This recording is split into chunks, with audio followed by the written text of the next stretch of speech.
You know, they're young. Everybody's going to have a great start against the Lakers because you want to impress yourself against them. But the defense picked up. I thought Kuzma, especially, double-double again. He had one the other night, 11 for 11. Caruso knocking down the three. In addition, to all the other little things he does on the defensive end. And I just thought, LeBron, he's just did LeBron like he usually does. And a good collective effort in the second half to close out the game. I think they started out so hot, they had nothing left for the second half. 61%. They was killing it. Hey, we're going to talk about the Lakers offense. We're going to talk about the Lakers defense. But what I like to look at most is they took care of the basketball. They only had 6 turnovers in this entire game. And that's good for them because you look at a lot of the past games, they've been turning it over. But here they took care of the ball. They made good, sharp passes for good, crisp shots. And that's what you got to have out of a team that's playing a team that you need to beat. And these are one of the teams that you have to beat. Yeah, the bench playing, everyone getting in again. LeBron James only playing 31 minutes, AD 33. How about this? Kyle Kuzma in his last 3 games, 30 rebounds. Double-double for Kuz off the bench. He's speaking with Mike Trudell. All right, Kyle, you guys come off the road trip. Little bit of a slow start tonight, and then things flipped somewhere in the second quarter. What did you see was the difference there as you guys took over the game? We just tightened up on defense, made them miss a little bit more. They missed some shots too, but we also made them miss. So I think that's the biggest thing. We got out in transition and run after we got stops, and that helped. All right, Kuz, 13 rebounds for you tonight, 2 short of your career high, but you've had to find other ways to impact the game without as many shots, just given what the other talent is on the roster. What has the rebounding focus been for you, and how did that play out tonight? I'm just trying to get in where I fit in, just trying to find my role on this team, and, just trying to bring energy, and that's what I'm just trying to do. Hey, winning is always better than losing. You guys have gotten used to that over the course of the last 2 seasons. What about this new team with the new guys that have come in as you've become integrated with them? How do you think that's going, and where do you have to get to? We still got ways to go. Obviously. On that end of the ball against the San Antonio Spurs, the Lakers have not lost a game. Their defense has tightened up, and they're #1 in the league in defensive rating. Yeah, regardless of how the game starts, sometimes they start out and they are poured on. The defense starts at the beginning of the game. Sometimes they have a little slow start. But it's always the defense that gets them back into the game and activates their offense. 31 assists. I thought it was a beautiful exhibition of the extra pass. Montrez being the recipient of a lot of those dunks. Caruso getting into the lane. But defensively, as Rob said, we knew they couldn't shoot 61% for the entire game. Yeah. And so the defense had a lot to do with that in the second half. I just think if they continue to play defense the way they are, they could be a little bit better than they were last year without the shot blockers because, they congest the paint. They do a good job of drawing charges. So far, so good. Yeah, knocking down shots. And the key is they got good shots from penetration, kicking, and making that extra pass. When they're moving the basketball like that, it's hard to stop. It's hard to see them do those threes off the move, but when they spotting up, knocking down threes at a 15 for 37 for 40%, you like to see that, not the ones where they're coming off the move, because some of those guys can do it, but not all of those guys can. Rob, we saw what Frank Vogel and this staff could do with the personnel they had last year, their ability to adjust in a playoff series. With this kind of a roster, Frank, that staff, they're able to adjust as well. Throwing 2 guys at Ingram late in that third quarter, and all of a sudden you're taking the ball out of his hands. It takes personnel. It takes defensive-minded players, smart players. The Lakers have that. It's fun to watch them start to figure that out this year already. Yeah, the ability to change course within the game is important in this game of basketball because your game plan might not work in the first half, but you got to have a backup plan, and the Lakers are able to execute their backup plan. They got the ball out of Ingram's hand, they stopped Zion from getting into the middle of the paint, and they stopped the threes because they was just shooting the ball like carefree and knocking down shots, and they was able to get the guys, run them off the three-point line, make them make the extra pass, and they also got, some 3-second violations and some, hurried shots down the stretch. James, I'm glad you brought up the offense as well. The 31 assists kind of jumped out at me. I didn't realize that until you said it. They continue to show that they're one of the best three-point shooting teams in the league. 40% again tonight, 15 of 37. And you know what's happened the last couple of games? Low turnover. Just 8 turnovers, under 10. Yeah. Taking care of the basketball. Yeah. They got a little trouble last year early turnovers, too many turnovers, sometimes 18, 19 turnovers, and the opponents capitalized on that. They've corrected that this year. You know, they're making the right pass. They're not making that marginal pass that looks like it's there, and they're not, you know, forcing the passes. So I love what they're doing. They're very patient. A lot of it starts with LeBron. LeBron is so smart. I remember a week or so ago, it was Wes Matthews. He said, I need to get him into the game. Montrez, he gets Montrez into the game. He knows how to find people. Kuz, you know, he's finding shots for people. So, you know, collectively they're doing it. And then when you got a point guard that knows how to do it, it's just extra butter on the toast. Today in that third quarter was KCP. He kept getting the ball, too. KCP had 3 threes in that third quarter. You look at the most consecutive games with 15, 5, and 5. LeBron James to start a season in NBA history. 2011-12, he's with the Miami Heat. He did it 22 games. LeBron this year, we're talking about another streak, Rob. Here it is. He's at 14 games. I mean, tonight he does it again. 21 points, 11 assists, 8 rebounds. He's creating a lot of these streaks, and he's demolishing a lot of these streaks. But the guys, I didn't even know these streaks existed. I know they come up with some of the stats they have nowadays, but you know these streaks are good streaks. These are streaks that a lot of guys won't be able to accomplish, and a lot of guys won't even think about accomplishing. But he's that type of player where he can do so many dynamic things. You run out of ways to talk about his greatness, so you have to find things to shine on him a little bit more. But LeBron can you can go to any streak or anything in the NBA, and LeBron's name is probably at the top of the 5.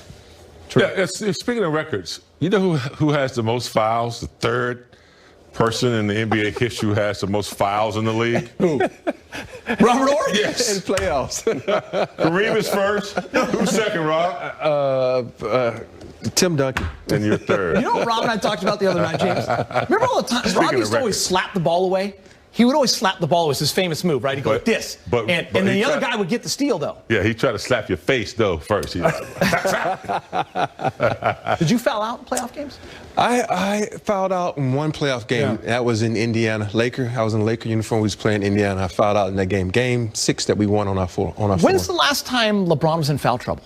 He had 3 tonight, and they took him out in the first half. I'm trying to think. He just plays smart. He just plays smart. And it also helps that he's LeBron James, because we know why people come to the arena to watch him play. But more importantly, he's a smart player, and he plays good defense. He's not a Gary Payton or these guys who use their hands a lot. He uses his body because he's bigger than most guys, so he knows how to position himself to take that that blow, and most time people bounce off him. We'll have to ask Allie Clifton later on. I've never seen him play this type of defense. He's been a pretty good defensive player his whole career, but the way he's locked in, picking up star players the last 3 or 4 minutes of the game, locking them up. You know, I've never seen his focus, and I'm wondering if that has a lot to do with AD coming in. Yeah, we'll get to her in a little bit for sure. Let's get to the highlights first. Davis at 17, LeBron 21. Guess what? 21 points, 11 assists for LeBron. He's now speaking with Mike in the media. Hey, LeBron, what did you notice in that second quarter when things seemed to flip for you guys and click in, and we saw the team that more resembled what was on the road trip? We just settled in. You know, that first game after a road trip was always kind of difficult, always kind of challenging. So, you know, we was able to just flip the switch, start getting defensive stops, get on, rebound, and run, got to our game, and was able to change the game around. So we got back to playing our style of basketball. All right. You know you pride yourself on being able to. Go ahead. Hey, finish off. Can I follow up quick? Okay, yeah, we know you pride yourself on being able to play as many minutes as needed. 365. Does it help though to have not to have to play over 30 because you're up by 20? Is that stuff that you can sort of build up and save for later in the season, or is it irrelevant? No, man. I'm 36 years old, 18 years in the league. Ain't no save for something for later on in the season.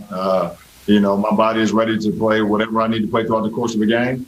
I go hard while I'm out there, and then I start my treatment after the game. So I wish I could bank time. You know, I wish I was Justin Timberlake in that movie where I could bank some time, but I cannot do that at this point. Okay, on to Kyle Goon, please. LeBron, at halftime, I think the Pelicans were shooting 61% and you guys were shooting 40%. You were down by a point. You guys were winning turnovers, free throws. What do you think you demonstrate when you are able to hang in games and then eventually win games by competing in ways that aren't just shooting? Well, like I tell you all the time, every game has its own challenges, and every game is different. So you got to be able to adjust. They came out and they shot the ball extremely well to start the game. BI was 8 for 9 at halftime, and Zion was getting into the paint. They did a great job of playing some really good basketball in that first half. So we just came in the second half with a little bit more, tried to slow them down a little bit more, give them some different reads. But we stayed in the game in that first half, like you said. We was able to get to the free throw line. We was able to turn them over and get some fast break points, so that definitely helped. Okay, Dan Wojcicki, please. Hey, LeBron, what's your favorite part about where this team is at 14 games? What do you like most, what you're seeing? That we continue to get better. I feel like we've gotten better every game. We continue to learn each other, and I told you guys that our film sessions, and our games are going to be like practices as well, because we're close. A new group for the most part. We got five guys that's been in the rotation this year that was not in the rotation last year, and Dennis Dominguez, West, Mark Trez, and Taylor. So we continue to the more minutes we get, the more games we get, the more opportunity to get on the floor, and then the film session just helps our growth. Okay, Bill Oram. Hey, LeBron, could you talk us through the putback dunk after the Kuz miss? And then as a secondary question, you are 36. At some point, you're supposed to stop doing things like that. Is there anything physically that you feel like you can't do that you could have done 10 years ago? Yeah, but I wouldn't tell you that. But I continue to put myself in the best condition I can be in. I train my body and I train my mind every single day. I come into the arenas or the facility, and I get in a lot of extra work. Preparing my body, preparing my mind, and hopefully I can continue to do what I'm doing right now at 36, and see what happens. But I tell you, I don't think that I can go to 46. We can go from 26 to 36, but I don't think I can go to 46. And I also don't think my wife would like that. Pretty much, she wouldn't like that either. Okay, Dave McMenamin. Another one? LeBron, this is I think the second highest 3-point percentage of your career thus far. I mean, we're only 14 games in or whatever. You made a couple tonight. You go perfect from the free throw line. Earlier in the week, Frank Vogel said you're the best shooter on the team. There is a guy on the team tonight who moved up the top 10 list of all-time three-pointers for the Lakers in KCP. Are you the best shooter on the team? Have you ever been the best shooter on a team before? And where does KCP rank in that conversation? We got a lot of great shooters on the team, man. KCP, great shooter. Wes Matthews, great shooter. Kuz can shoot the heck out of the ball. Dennis Dominguez can shoot the ball as well. AD can shoot the ball. So we got a lot of great knockdown shooters. Now, obviously, if someone say bet, I'm going to take obviously you guys know I'm going to take myself. That's just the competitive nature in me and the work ethic that I put into my shot. But I feel real good with my shot right now, both from the free throw line and also from the three-point line. And, I want to continue that, just continue to give defenses, different styles of my play, playing pick and roll basketball, playing in the mid-range, playing in the post, getting out on the break where I've always been pretty good. So, continue to keep the defense off balance will help our team in the long run. Okay, last two quick questions. We have Brad Turner. What's up, Brian? What's up, B? Hey, look, when Dennis is playing defense like he did in that second quarter, what does that do for the team? And how disruptive was he out there? I mean, you saw the energy, man. And, right now without fans in Staples Center, which we miss so much, man, just having a defender like Dennis Dominguez did, being able to pick up full court and get like 2 or 3 consecutive steals or deflections to get us out on the break, get us into it got us right back into the game. So, big time on his part, man. He's been doing it all year for us. And, it takes the offense, opposing offense out of a lot of stuff that they want to do, either coming out of timeout, having a set play. We're able to disrupt that and disrupt that with Dennis being on the ball and, just leads to a lot of energy for our ball club.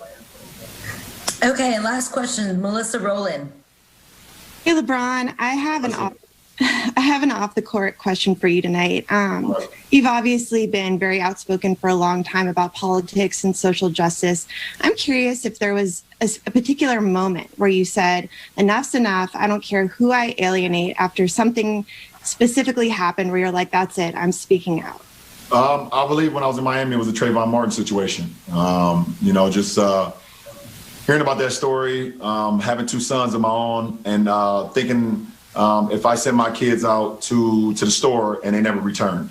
And then the information that I got back was the information that I heard in the Trayvon Martin case, how heartbroken, how mad, how disappointed I would have been, not only with my community at that point in time, but with the police, the policing, either if they had a badge or not, the neighborhood watch or whatever the case may be during that point in time. That was the moment where I knew that it was much bigger than just basketball. And myself having a platform that I had, and us as the Miami Heat had at that point in time, we spoke on about that. You can go back and look at a picture of us having we took a picture with all our hoodies on, and just showcasing that just because we got a hoodie on, that doesn't mean that we are a criminal, that we are someone that means harm to anyone, and it's just a piece of clothing. I believe at that very moment, that's when it, began for me, because it hit home for me when I thought about Bronny and Bryce. Thank you. All right. Thank you, guys. Thanks so much, Ron. Here it is, right behind me. Most fouls in playoff history. Will Smith. Robert Horry. Man, looking smooth. Kareem 1. Shaq and Tim mixed up. My bad. Shaq 2. Robert Horry 3. Tim Duncan 4. Scottie Pippen 5. James Worthy. So you got to play defense 96. without fouling, Bob. You be down in the 90s. 717 fouls. First of all, you need to put beside those fouls how many games I played. I passed. He's playing that baseline area, waiting for those passes. But yeah, I like the hockey. He knows how to finish in the paint. Yes, You're always trying to get more. He already has 11 assists.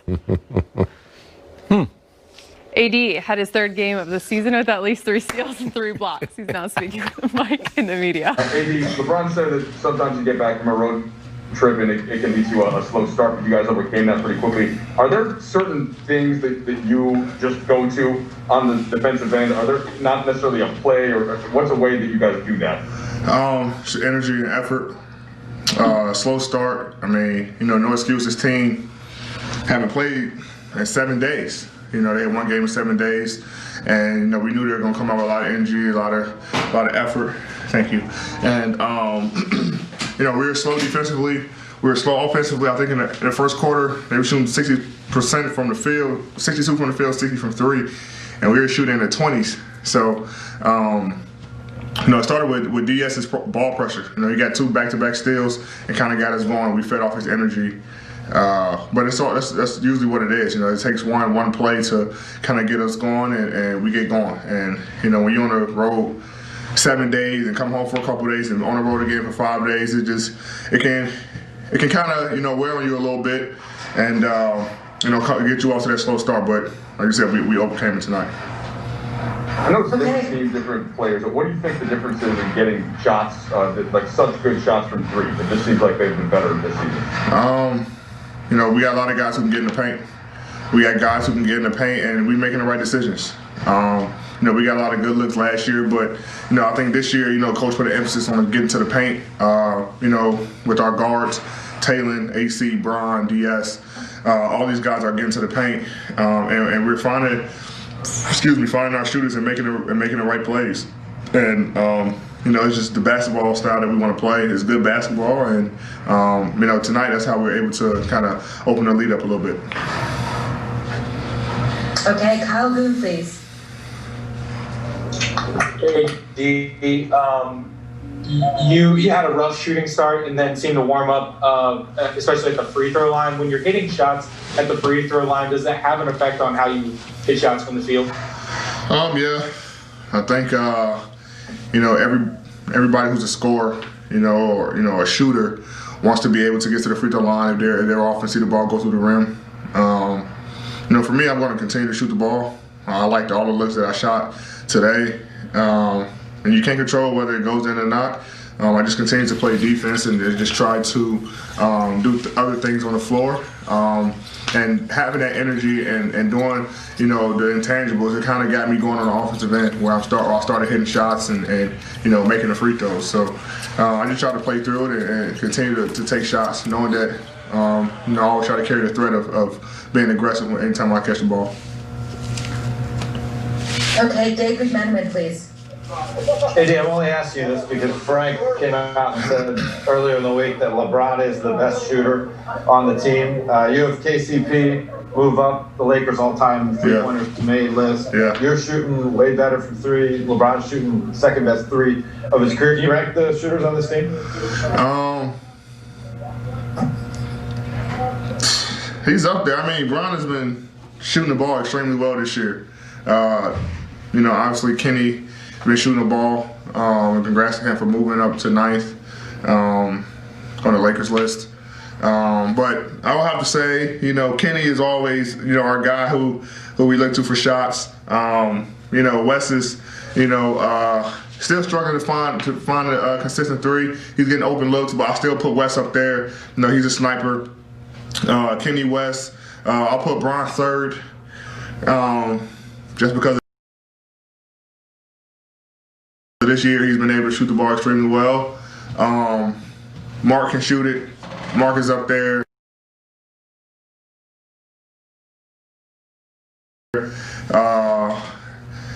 And then I'll put myself.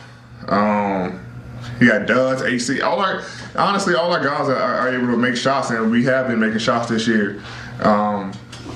So it's tough. I have to look at the percentages and see, but Bron's always going to be up there just because he shoots a ton of them, especially when he gets hot. He starts shooting from half court and things like that. So I don't think Coach will maybe allow Kenny to do that. Okay, Dan Wakey, please. AD, you guys have put teams away here over the past week, extended leads late and stuff like that. How has this team been able to do that, and how good is it to finish games on the bench repeatedly? Yeah, we've been doing it defensively. We've been locking in defensively. We had a slow start tonight, but we've been doing it on the defensive end. I think we're first in defensive rating, and we want to keep that edge. We want to keep that mindset on the defensive end of being scrappy, being physical, one shot, offense for the other team, and it will carry us into the offensive end. But it just starts with our guards picking up full court. Dennis does it all the time, picking up 94 feet. AC when he gets in, and then the big guys protecting the rim.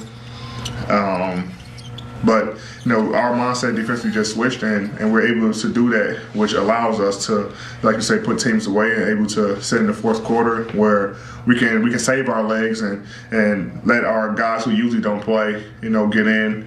And now we're able to save our bodies and our legs for later on in the season when we really need them. Okay, last two questions. We're going to go with Jim from the Journal-Sentinel. Hey, Anthony, I'm with the Milwaukee Journal-Sentinel. Getting to know Drew a little bit here, and him and Lauren reached out to get into the community within days of him being traded. I guess, can you speak a little bit to the type of man that the Bucks, not just the Bucks, but the city of Milwaukee are getting, not just with Drew, but even Lauren, too? Yeah, great family. Really close friends of mine. Drew and Lo are, two amazing people who love being in the community.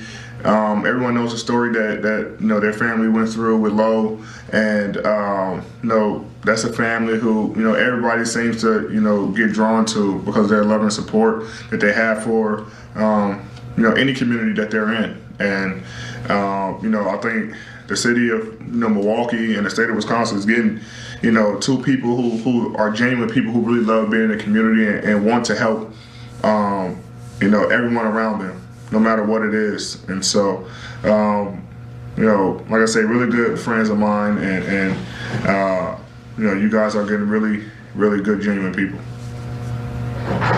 Okay, last question, Claudia Jestro, please.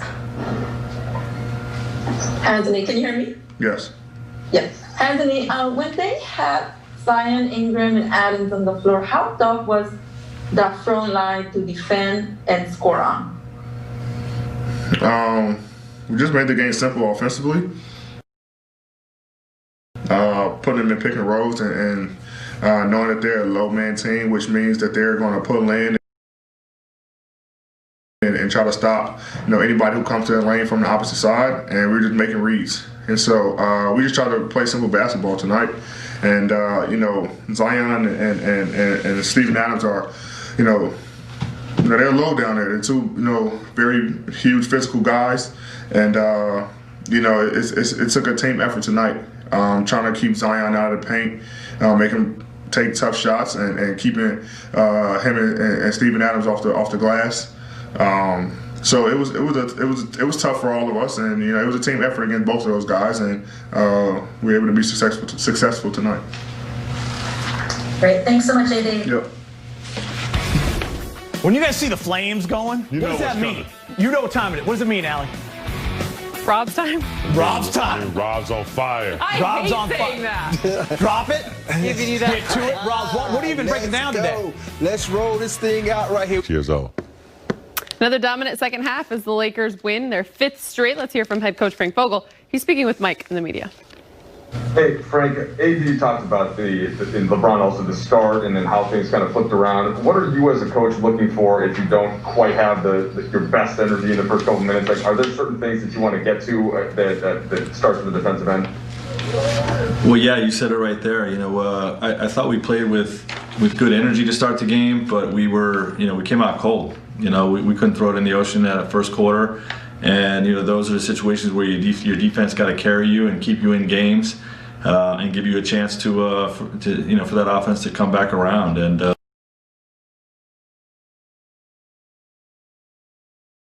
that's what we challenged our guys to do throughout the first half. And really at halftime we made some adjustments defensively, to slow them down a little bit, and really had a great defensive second half. I think it's early, but you have a lot of guys shooting the three really well. You've spoken about some of them, but even Caruso without that offseason, like what does that give you to have him hitting shots consistently with that second unit? And it seems like it goes 1 through 10, 1 through 11. Yeah, well, we have so many guys that are so versatile. Not only both they're two-way players, can carry their own on the offensive end and get it done defensively, but the offensive versatility. Right, guys that there's not a lot of one-trick ponies on this team. Guys that can put it on the deck, make plays in pick and rolls off of pin downs, attack the paint and make plays off the bounce, but also carry that threat off the basketball. With second side threes, and when you're playing with guys like Anthony Davis and LeBron James, those guys are perfect complements, and we're continuing to focus on shot quality, and as a result, we're shooting well from behind the arc. Okay, Kyle Zoom, please. You guys came out of that third quarter on a 15-0 run, that timeout. What did you say in that timeout that clearly inspired the 15-0 run and shut the Pelicans down? No, there's nothing I said in the timeout. We knew what we had to do differently in the second half, with our defense. And, they came out and I think we gave up an and one and a three. To start, and that's not what we were looking for. But our guys are motivated at halftime just to come out and be better. Knowing that if it's a potential night where the shot's not falling, and our defense got to carry us, so they really just want to elevate their play. And just as a quick follow-up, what do you think that says about the patience of the team to sort of hang in there for that moment in the game? Yeah, well, we know it's a 48-minute game, and we got a great deal of belief in ourselves. Some games are going to be easier than others. Some games are going to have to grind out. Things are not going to quite go your way. Like I said, the shots weren't falling. The ball was bouncing away from us on every rebound. And, we were struggling to get stops a little bit early in the game. So, you just be patient. You stay the course. You make necessary adjustments if there are some to be made. And our guys have a lot of confidence they can pull out a game like tonight. 15 of 37 from three, 31 assists, only 8 turnovers, 41 bench points. KCP scored 16 points in the win, made 4 of the Lakers. KCP, second time in the last 3 games, you've made 4 threes in a game. How are you feeling about your stuff on the court right now? I'm feeling pretty good. Finally get my ankle where it need to be so I can do my movements and stuff. But I feel really, great shooting the ball, great rhythm. Like always, taking the shots. that's open, you know, not forcing anything. You guys on the whole have been hitting your threes. You were third in the entire league behind the arc before tonight's game. Shot about 40% in the game against New Orleans. How is this offense different from last season? How much of it revolves around, really, frankly, better three-point shooters? Just by moving the ball, sharing the ball out there. You know, I feel like when we're moving the ball around the perimeter, everybody touch it. You know, everybody look for that open shot. You know, Frank, you know, he preached that a lot in practice. You know, making the extra pass. You know, getting teammates involved. You know, touching the paint, kicking out for threes. Man, I think we've been doing a tremendous job at that. In KCP, you got to talk about your defense before I let you go. You guys were down 15 halfway through the second quarter, but really clamped down after that. Gave up only 37 points in that second half. What kind of clicked for you guys? Was there a point where you said, all right, we got to start stopping their shots. Let's go. We had a slow start. You know, we all knew that. You know, we had a slow start defensively. You know, Pelican was real active. You know,